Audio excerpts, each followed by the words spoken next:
Welcome to the Real Board Loft. I'm Trip Forman, and today we have Real Team rider Cash Souter with us. Cash, welcome. Thank you. And we have one of Cash's boards here that we're going to be reviewing. Cash, which model is it? It's this. It's the SMTH Shapes Pixta. The Pixta, and the Pixta is Smith's Grom high-performance shortboard, right? Yeah, it's correct. It's made for like just everyday waves, and I can definitely feel that. I love this board in waves from waist to slightly overhead. Okay. Like, this board's super fun.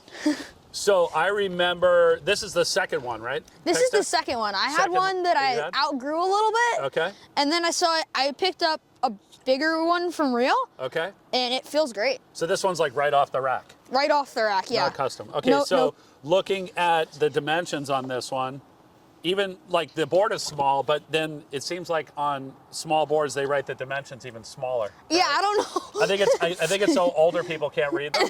But this one is 4'11", 16 and 7/8 by 1 and 15/16. I love the 1. Because 1 is just such a rare number in thicknesses. 1 and 15/16, and it's 17.1 liters. So we're looking at 4'11", 17.1 liters. So this board is shorter than you, so you're over 5 feet now. Yeah, I think I was probably like 4'11" when I had that, though. When you got it, okay. And what do you weigh right now? Probably like 87, 88. 87 pounds, okay. Yeah. And then how light were you when you first started riding this board? Maybe 84. Okay. Yeah, it was only at the beginning of the summer when I got it. All right, so that for people out there that are listening, 84 to about 90 pounds to 17 liters is working really good at your level, at a more advanced Grom shredding I mean, level. it doesn't feel the slightest bit small on me, though. Like, Okay. I think I definitely have a couple more pounds in me till that feels a little tiny. Let's talk about the thickness, the one number, the 1 and 15/16. Yeah, I've noticed that a lot of SMTH shapes tend to have very thin rails, and I really like that. Like, they just feel they hold really well off the bottom and off the top. So yeah, I definitely like that one.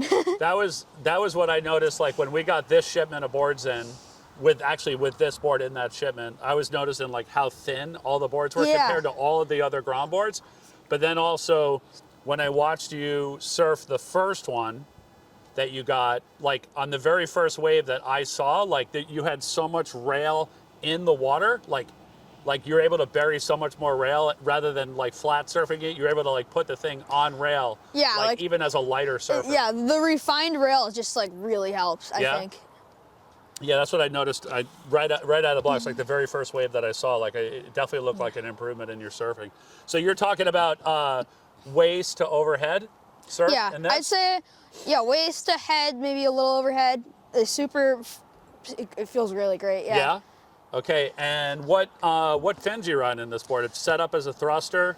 So what do you know? What are the fins you ride in this? So Futures? I'm riding, I think, if I'm not mistaken, they're the Futures Vapor Core rakes that I've been liking in that board. Okay. I noticed that board, I didn't love a neutral in it, but then I tried pivots in smaller waves, and it felt really nice, like just super loose and whippy. Okay. And then when it gets like chest high to plus, I put some rakes in, and it held super well. I really liked it. Nice, nice. So and you're riding this board like in contests. You're using it for free surf. I just used it in my last prime contest I did.